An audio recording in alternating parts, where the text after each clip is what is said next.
to welcome all of you to the University of Missouri here at the Next Gen Precision Health Building that we named in honor of Senator Blunt. Today, we're hosting another very important public servant who believes in the value of public education and support for the important priorities of infrastructure and workforce development. So I am so pleased that Governor Mike Parson is here to join us to talk about his many initiatives to support workforce and infrastructure. And he's also joined by Mrs. Parson. Welcome. Thank you very much for all of your support. So we're going to begin by making introductions, and I'm going to be introducing the governor a little bit. So we're going to go this way. Please speak into the mic and briefly make an introduction. We'll start with Dr. Martin. My name is Todd Martin. I am the Vice President for Instruction at Moberly Area Community College. My name is John Mosley. I am the 21st President of Lincoln University in Jefferson City. Lata Ramchand. I serve as Executive Vice Chancellor for Academic Affairs and Provost. Welcome. Rick Barron, I'm the Executive Vice Chancellor for Health Affairs and the Executive Director of Next Gen Precision Health Initiative. Tom Spencer, I'm the Vice Chancellor for Research and Economic Development and the Scientific Director for NextGen. I'm Ryan Rapp. I'm the Chief Financial Officer for the University of Missouri. Marshall Stewart, Vice Chancellor of Extension and Engagement, University of Missouri. Welcome. Hi, Emily Lucas. I'm Assistant Director of Government Relations for the University of Missouri System. Dusty Schneiders, Executive Director for University of Missouri System Government Relations. Good morning. I'm Kim Humphrey, Vice Provost for Enrollment Management at Mizzou. Dave Robertson, Director of the University of Missouri Research Reactor. And then I'm Matt Gunkel, Chief Online Learning and Technology Officer over Missouri Online. Representative Ed Lewis from District 6, Moberly and Macon area. Rudy Beat, Representative 59, and also supposed to be a public servant. Cody Bayshore, Director of Nichols Career Center in Jefferson City, Missouri. John Higgins, Assistant Director at the Columbia Area Career Center here in Columbia. Brandon Russell, I'm the Director here at Columbia Area Career Center. Matt McCormick, President, Columbia Chamber of Commerce. Lily White, Vice President of External Affairs at the Columbia Chamber of Commerce. And I'm Brian Treese, the Mayor of Columbia. Welcome. Thank you. I'm Zora Mulligan. I lead the Department of Higher Education and Workforce Development. Well, thank you. Thank you very much for joining us. This is really an impressive group of leaders that support the governor's vision. I first had the opportunity of meeting the governor soon after beginning my term as president back in March of 2017. And I have to tell you, there's no stronger supporter of public higher education than Governor Mike Parson.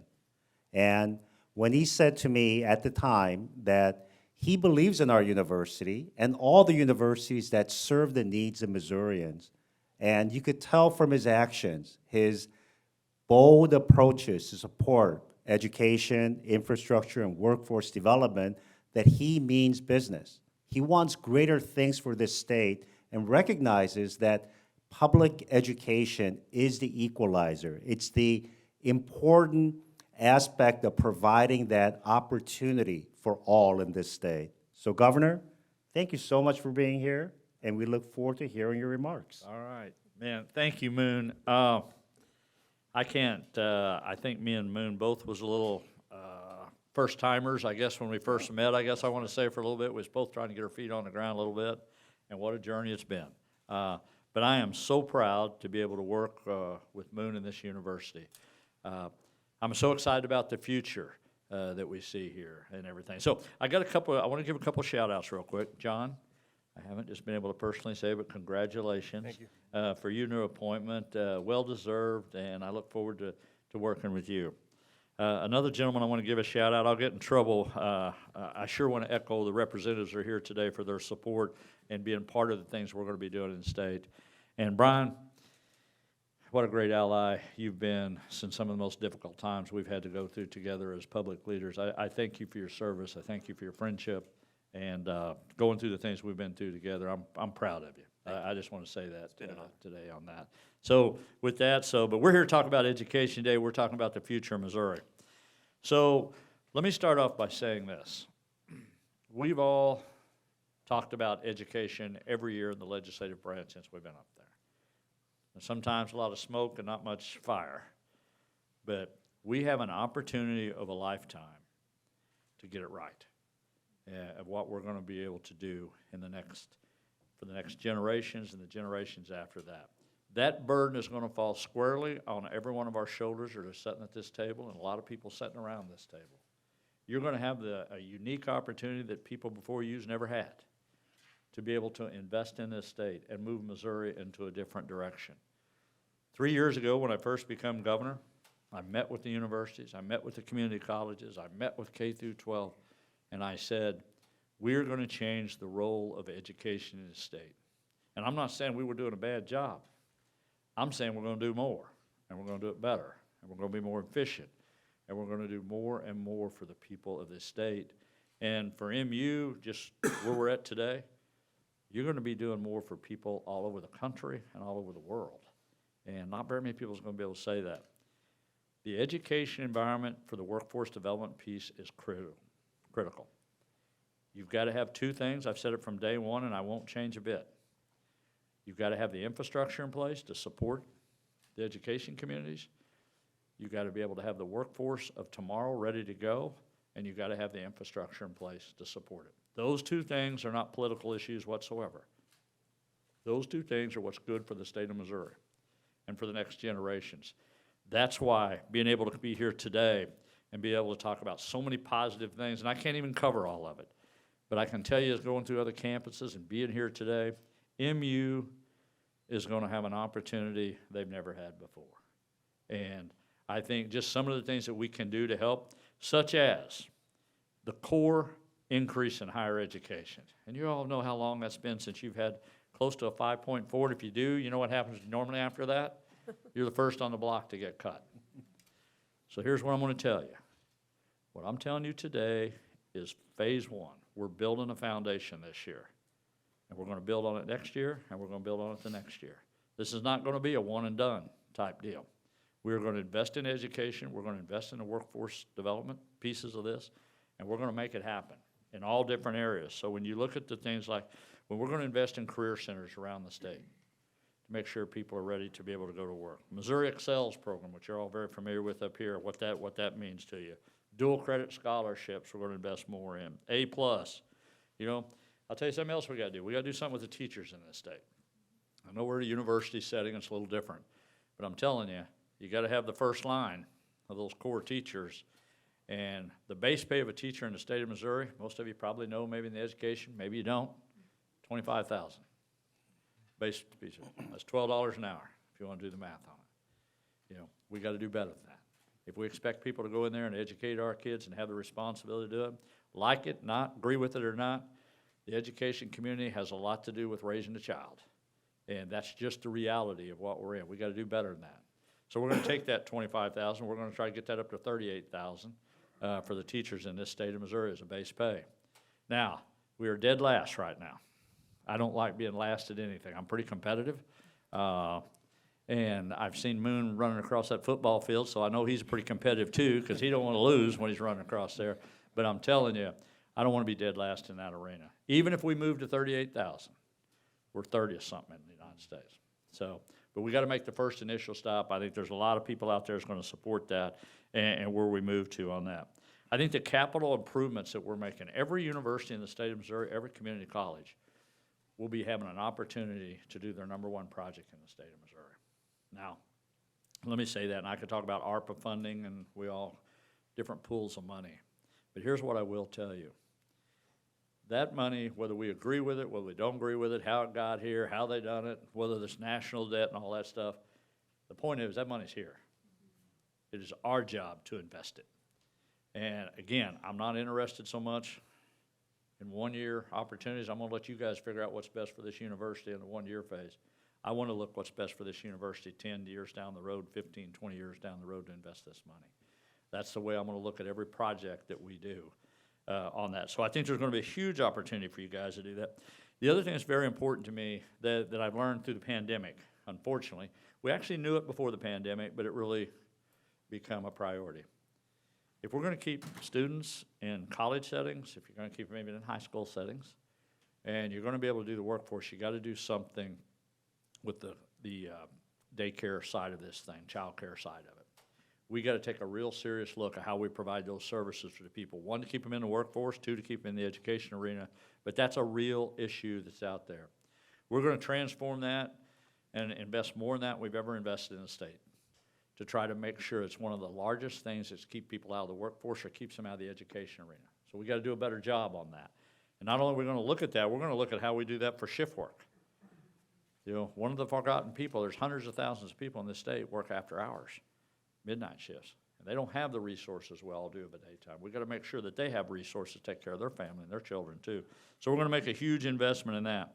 I think when you, Brian, for you in the city, I mean, some of the cost share programs we're gonna have is gonna be an opportunity for you to be able to do so many things up here in Columbia that we're gonna be able to do to partner for that. We're gonna make the largest investment in our state's history in broadband. It's another area we know that we've got problems with in the state, and we invested. We're gonna invest $400 million in there, it'll be the largest investment we ever have done in state's history. And that's, you know, sometimes broadband kind of gets connected to rural Missouri, and yes, in rural Missouri it's a problem, but I guarantee you get pretty close to Columbia up here and you'll find out you got problems too.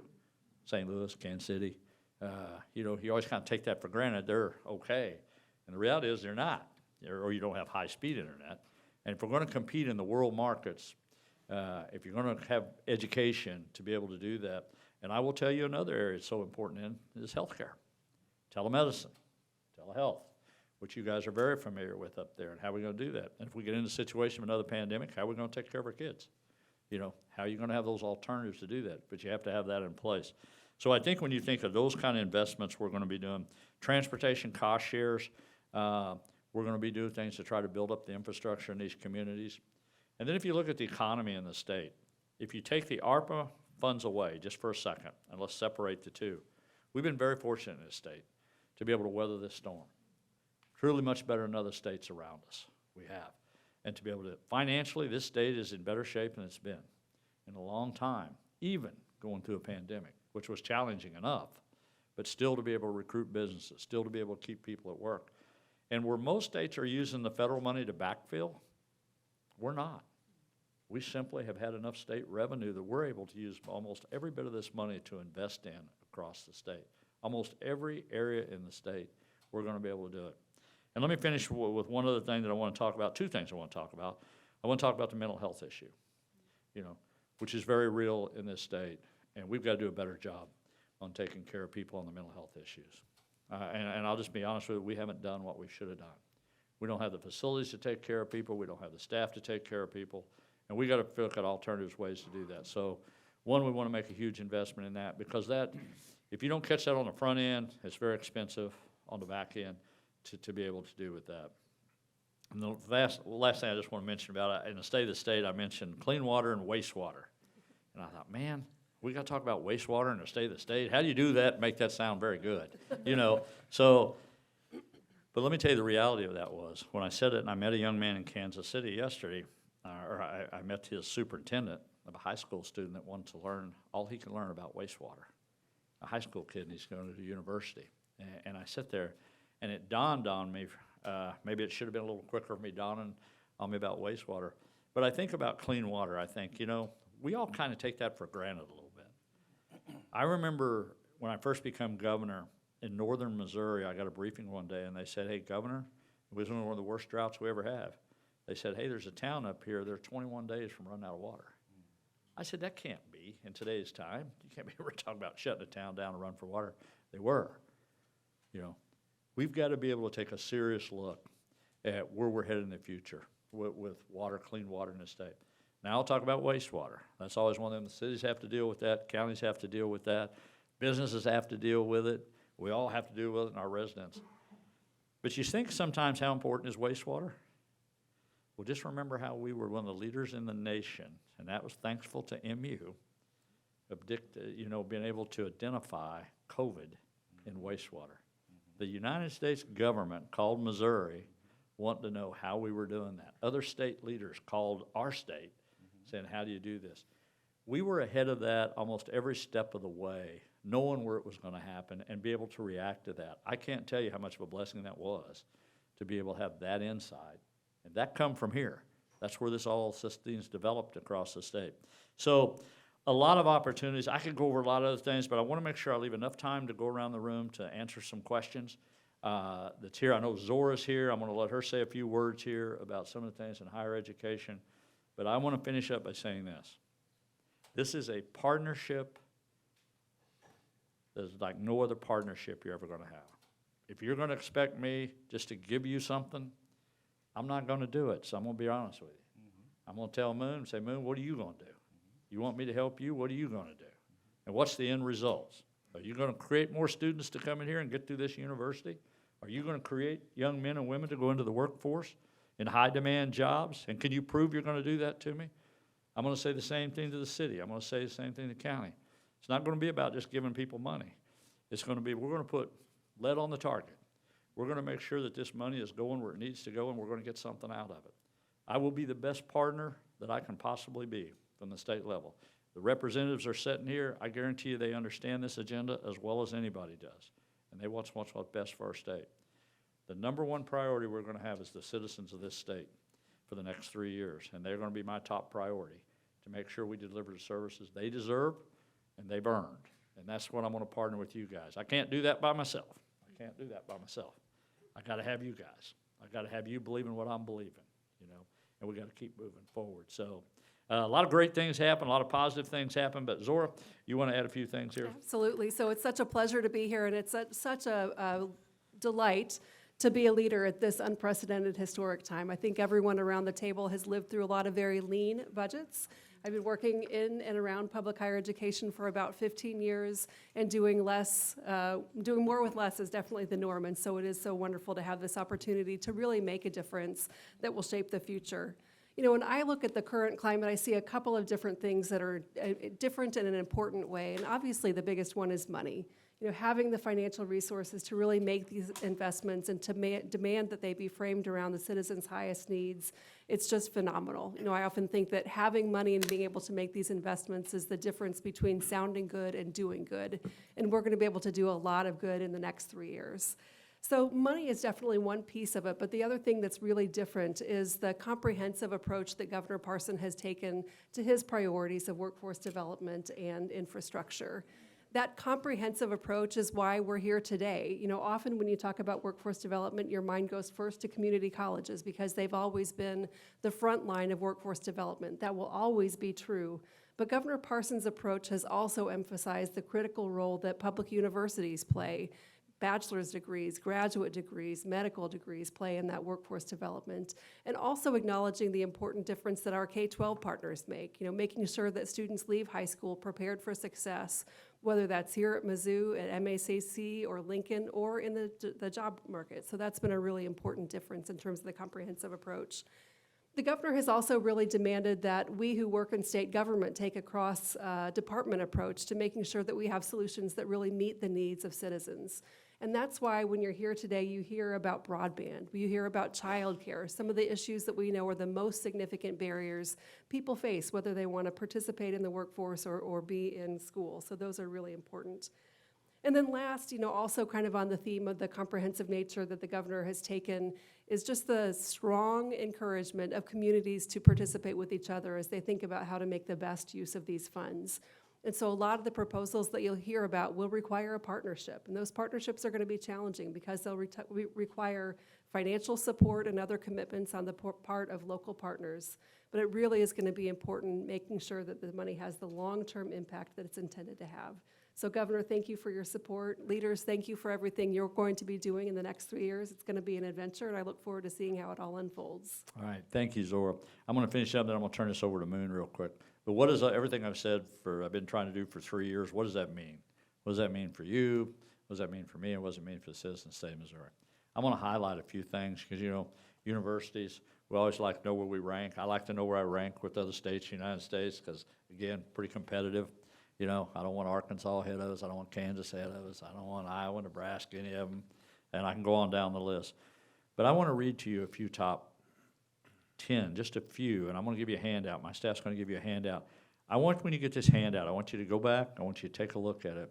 And I want you to realize what we have done, not what I have done, but what we've done as a state. And you've been part of that. You need to share this news because it is incredible where we've been in some areas that we've never been before. But I'm just going to highlight a few of them, not all of them, but you're going to get them. But I want to tell you where we are in the United States, the things we're talking about, me and Zora are talking about.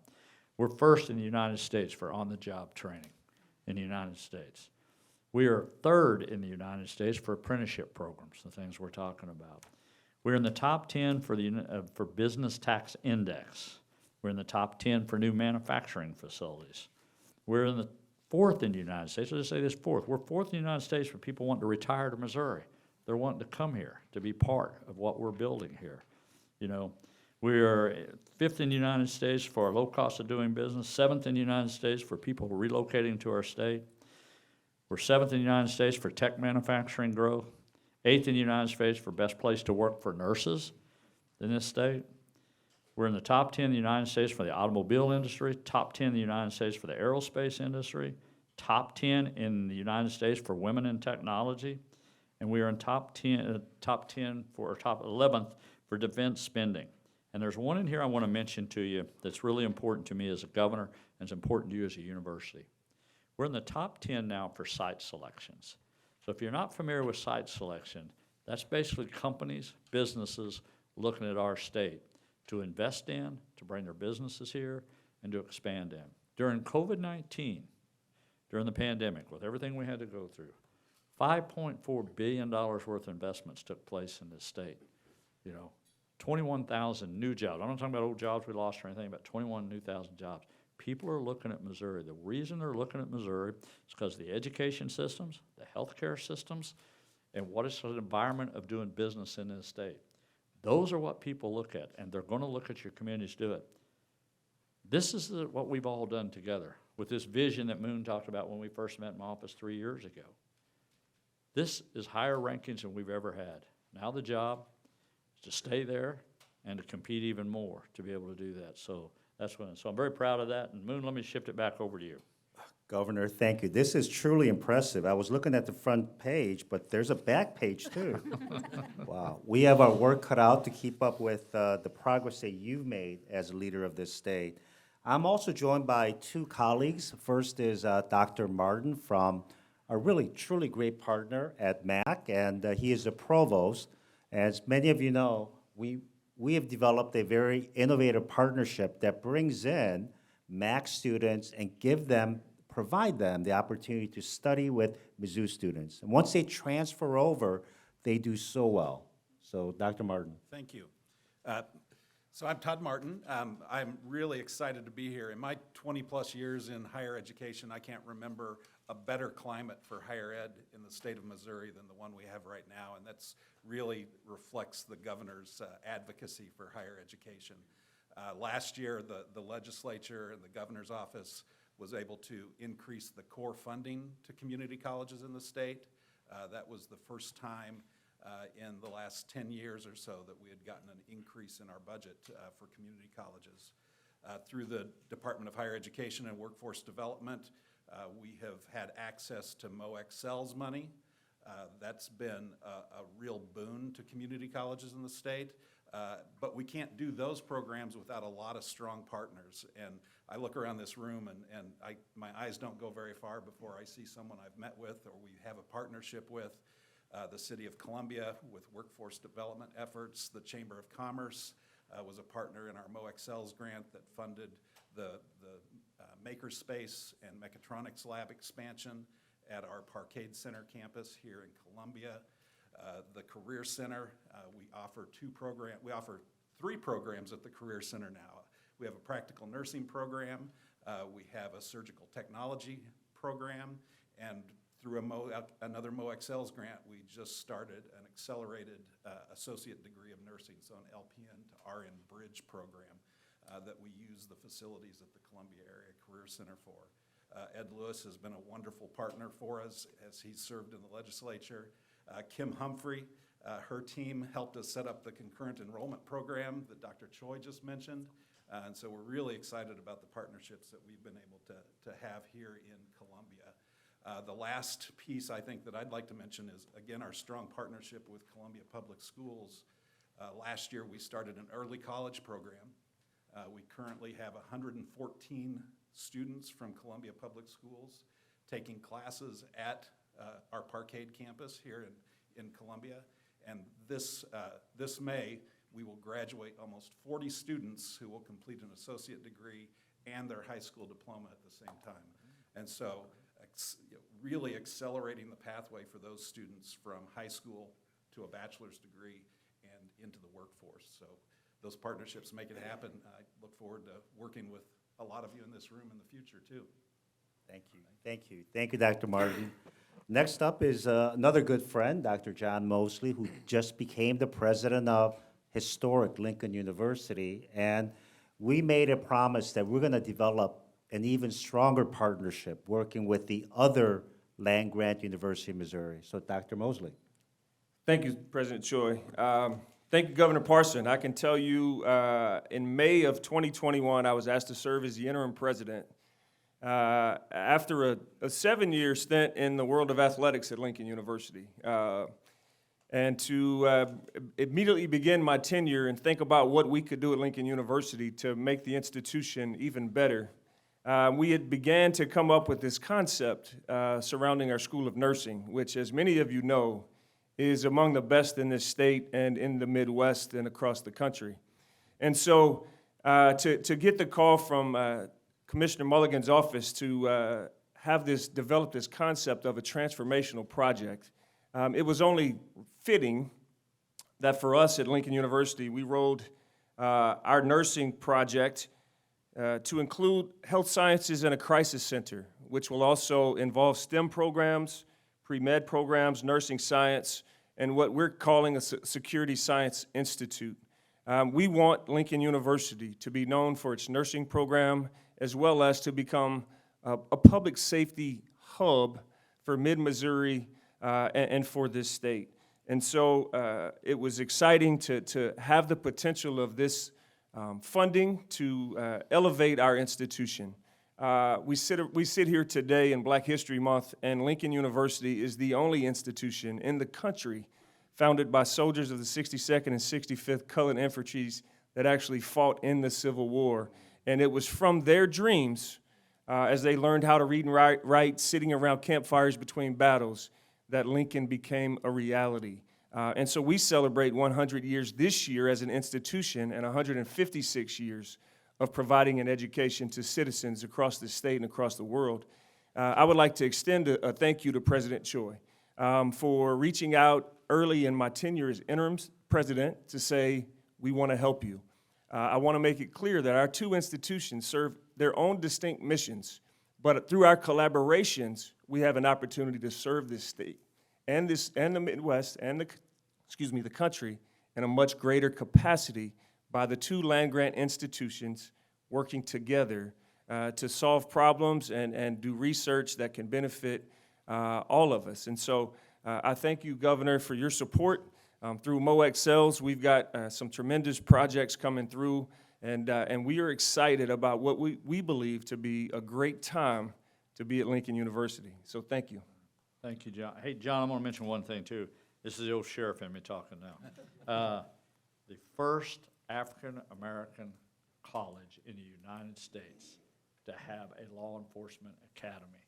I could not believe that when Lincoln done that, but they were the first in the United States for a black college to be able to have a law enforcement academy. And I'm really proud of that. I'm proud you guys are doing that, and what a time to be able to be involved in that. So thank you for that, John. So thank you. So on behalf of Mizzou, let me just share with you some of the highlights regarding the investment that came from the investment from the state. And just recently, we announced that our economic impact from the University of Missouri, just in Columbia, is $5 billion per year. And if you think about that, put that into perspective with the $200 million that we receive each year from the state, led by the governor's proposal that's passed by the legislature. That's a 25-to-1 return on investment. And so we take our role very seriously because of the impact that we have.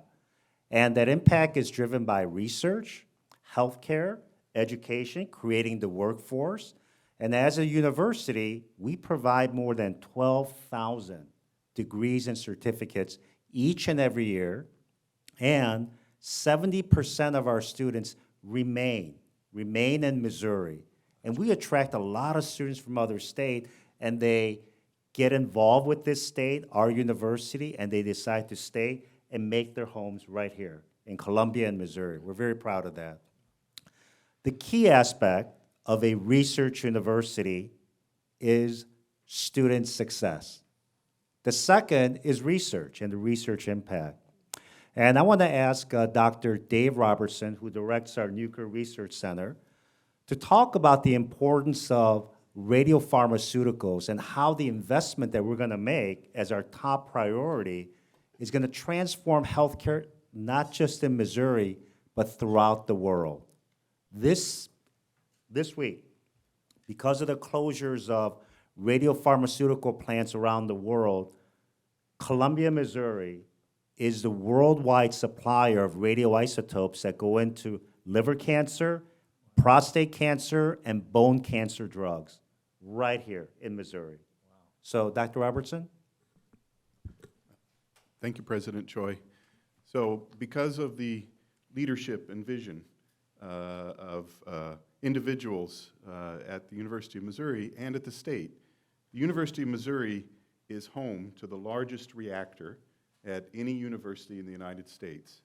And Governor, most of the time I would tell you we're #1 in the country, but as President Choi just said, at the moment we're #1 in the world.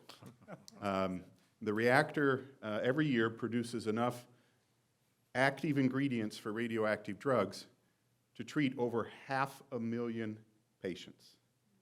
And if we don't run this week, cancer patients don't get what they need next week.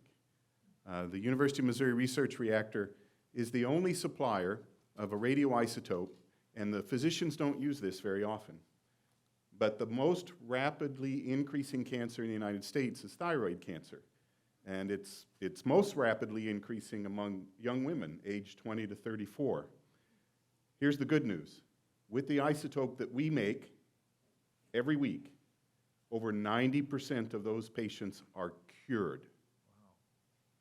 So that's the impact of what we do. And our vision is to continue to build upon our research and development in that area here at the University of Missouri to build the next generation reactor. Ours is 55 years old. It will continue to run safely. But our vision is to build the next generation reactor as we are inventing new drugs here at NextGen at the University of Missouri that have this same kind of promise to help the citizens of Missouri and the people of the United States. Thank you, Doctor. Thank you, Dr. Robertson. So, Governor, we have about 10, 15 minutes. I'd like to open it up and hear from partners throughout the region. So please press the button, introduce yourself, and bring up a topic that ties in to supporting the governor's vision. Well, I'll just chime in. Thank you. Thank you, Mr. President and Governor, and for those kind words. You know, the historic pandemic really gave us the unprecedented opportunity, if not forced the opportunity, for local, state, the governor, the chamber to work together to make very difficult decisions and then communicate those decisions with one voice. But I think that collaboration, that communication shouldn't happen just in times of challenge and trouble, but during the rebuilding and opportunity. And I think with your plan, this gives us the not only the resources, but the relationships that we need to work together to make these generational investments. We test drove that on small infrastructure projects and large infrastructure projects like the Rocheport Bridge with your cost share, your bipartisan bridge building program with a cost share agreement, but to apply that same funding model to workforce development, career pathways, you know, to build on the infrastructure that we have in place with economic development and MAC and our robust food manufacturing scene here in Columbia.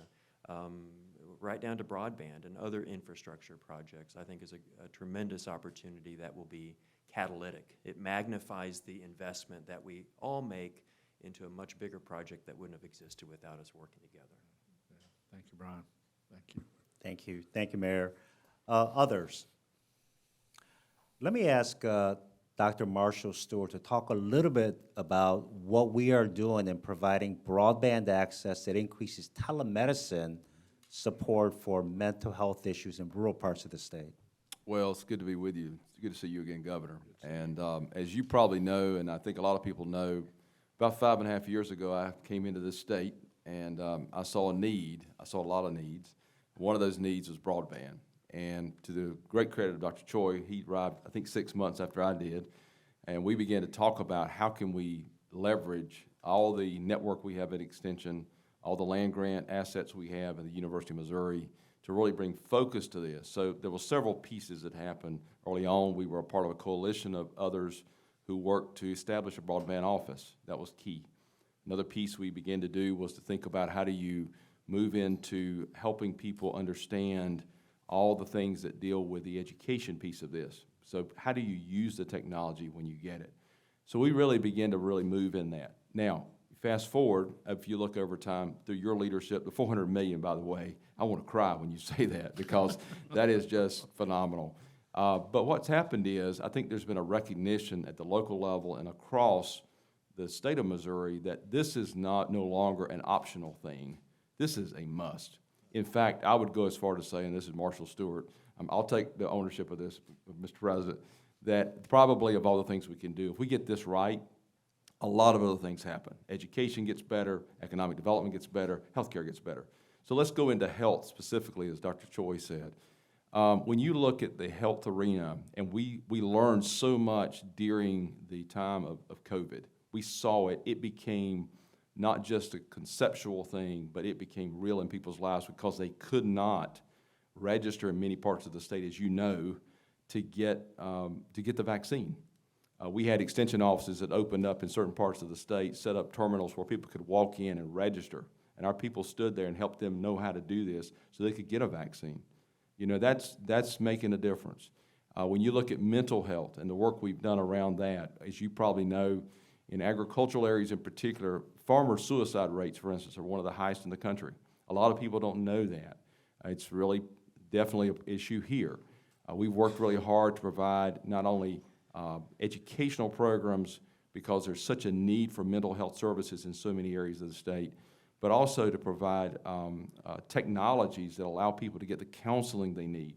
We work with our College of Arts and Sciences here to do an app at one point that was provided to many of our constituencies, working with Farm Bureau and others, to make sure they could go online in the privacy of their home and get that counseling they need. Is that first step. It doesn't solve the problem, but it begins to move it. So I think and the other thing that I would go back into broadband space is we were able to assemble, not only at the University of Missouri here in Columbia, but across the system, a cadre, a cohort, if you will, of faculty who had expertise in technology, who have expertise in legal issues, because there's a lot of illegal issues when you deal with broadband, the business modeling and that you got to have. And we brought those people together. We have a broadband task force of faculty who meet regularly to try to figure out solutions. How do you make that leap? How do you help people make those decisions? How do you help EMCs and private providers make smart choices? Dr. Choi knows this. I was asked back in August to speak before the legislative committee that was looking at this issue. And they asked me at the end of the session, after I'd given my testimony, said, what worries you the most? What else? I said, folks, we're sitting in a situation where we're going to get a generational investment. And I'm not here to argue about how it's coming. It's coming. Let's don't blow it. And that's exactly what I said. And so whether it be in healthcare, mental health, telemedicine, if you look at just MU Healthcare and the numbers of people pre-pandemic that were using telehealth compared to today, it's jarring because people now have but they got to have access. So this nexus between economic development, education, health, and broadband, it's there. And so I just say thank you. I'm proud of my university. I'm proud of what they're doing. And everybody here knows that, you know, I didn't mean to get in the broadband business, but I'm in the broadband business because it's the right thing for Missourians. So I'll stop there, Governor. Thank you for the opportunity. Marshall, thank you. Let me just echo something you and Brian both said that I think is so important that we remember this. You both mentioned partnerships.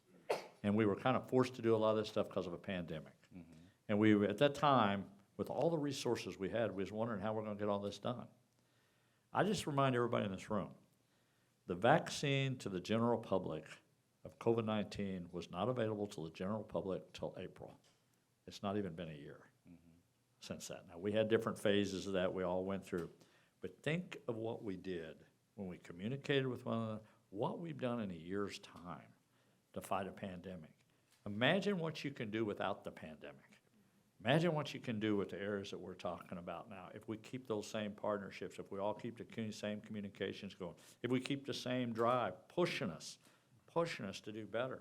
We got to continue that, just what you're saying. Both of you mentioned that. That's how we need to move forward. It's going to be a new business model. It's going to be a new plan, a way we all operate, and it's going to be good for us. And I think the key to that, Governor, is something I've heard you say is we've got to do what's right for the citizens of the state. If we keep them at the center, whether it's a university, politically, or whatever, do what's right for them, and good things happen. Yeah. And I appreciate the leadership you've shown. I know you've been at workforce development conferences and all kind of things we've been doing. Thank you for that, because it symbolizes this idea that we want to do what's right for that citizen that really needs it. And people appreciate that, and they see that coming. And so, again, thank you for your leadership. Thank you. Any other questions or comments? I'd like to hear a little bit from Dr. Russell to discuss how the governor's plans for investment will help with the career centers, not just in Columbia, but throughout the state of Missouri. You bet, thank you. I'll start with saying, Governor Parson, thanks for what you did last year when you toured all over the state of Missouri, going to area career centers. Because what you did was you put us back on the map. And you helped people understand that we are a part of the higher education system. We are in K-12, but we're preparing, our motto is preparing today's learners for tomorrow's careers. And so thank you for making that effort to get out and help people see we are a viable part. Now, what's happened as a matter, you've put funds. Thank you for that. We're buying equipment, above and beyond what we would have in the past. We appreciate that. You're proposing more money for buildings, and we appreciate that because we're working out of some aging buildings. But I think another thing that you've done with your emphasis on workforce development, it's helped empower us to reach out to our Chamber of Commerce and work more closely with them. We're working more closely with them in the last year than we ever have. We're working closer with MACC. Dr. Martin talked about early college. Now we're talking about early college for students in technical areas, so we can get them to an associate's degree, a technical associate's degree faster, so they can get out there and get in the workforce, because there's needs in our community and in this region. And so you've helped empower and bring us into the forefront of being a part of that higher education. It was great today to walk in the room and have President Choi say, I'm hearing great things about you, but we need to do more.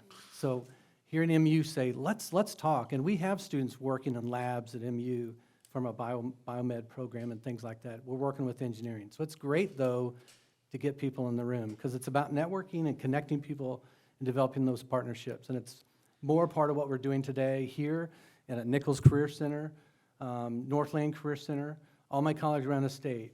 There's this resurgence of energy and excitement about what we're doing in public high schools every day. And I'm going to thank you for that, getting that momentum started. So thank you. Well, I appreciate you saying that. I tell you, again, it's about partnerships. If you can do more and you can do better, that means Moon and this university can do more and do better, because you've already prepared those kids to get here on that. I'm telling you, if for some of you that, I know we all get in our arenas sometimes, you don't get outside those little arenas, you got your little circles you go into, and we're all a little guilty of that. But if you don't go to some of these career centers across the state of Missouri, you're missing an opportunity to see what these young people are doing and how you can format. I was in the Northland up in Kansas City here a while back, and, I'm going through the school, and all of a sudden, here's an airplane in a high school, and I'm thinking, what are they doing, changing oil in that, or what are we doing here, You got kids in there learning the hydraulics of aerospace in high school, cybersecurity, healthcare, just the high-demand jobs, and it does excite you. It excites me when I go there, and I'm thinking, oh my, all these kids, if they get this kind of base to go into a university, it'll be incredible what we're going to turn out for the workforce of tomorrow for these high-demand jobs. I mean, it's just incredible when you see all the pieces come together. So I'm about as excited about it as you are, and every time I come to MU, Moon takes me to these places, and he says, and I'm sitting there, man, I didn't know that. I don't say that publicly. I guess I just did. But you know, the point of it is, none of us is too old to learn. None of us is too old to change. And says, hey, if we need to change things, change things. If things are better, be better about it. I mean, I strive for that every day as being the governor. But thank you for the kind words. Keep up the good work. You're not done enough. I'm going to tell you that right now. I'm not going to pat you on the back yet. We got more work to do. So Governor, this brings us to the end, so perhaps I can ask you to provide some closing remarks. All right, thank you, Moon. I'm going to go back to what I said in the beginning. We have an incredible opportunity, all of us do, that's sitting in this room today. Whether you're in the public sector, whether you're in the education community, whether you're in the healthcare, whether you're in whatever portion you are, you're going to get to have the opportunity to do things you've never had the opportunity to do before. And it's not all about money, and I get you got to have money to be able to do this. I get that. We all do. But the reality of it is what you do with that, you know, and what is that future you build. And for me and Teresa, I'll say this, we've been so fortunate in our lives to truly live the American dream. We really have, coming from where we come from, to be here in front of you today at a university. I don't think maybe my teachers would have said, hey, you're going to be speaking at some major university someday, as I went through life. But I tell you, me and Teresa, every day, we strive to make sure that the next generations have the same opportunities I have. And I want them to have more, and I want them to have better. I want your kids, my kids, our grandkids, to be proud of this state. I want to be proud of universities. I want to be proud of the education system. And I want to be in those top rankings in the United States. And that's because people work hard. Those people don't give you those things. And I think we have a tremendous opportunity. And I'm telling you, I'm going to be the best partner I possibly can be with MU. I'm going to push. This is not an easy journey. If you listen to Zora, my cabinet sometimes, I don't cut them no slack, you know. I'm glad we had a great year last year, but what's it about this year? The same thing I'm going to be saying to you. So it's great to be here today. Great to be on campus. Just so many fantastic things happen here at MU. And being this university, you know, it's the premier of our state, and I just appreciate being here, Moon. Appreciate your leadership. Thank you. Thank you. Thank you, Governor. Thank you, Mrs. Parson and Commissioner Mulligan. And the governor is available to speak with the media. So thank you very much for joining us, and let's develop more partnerships. And we got to do better each and every year, as the governor says. So thank you.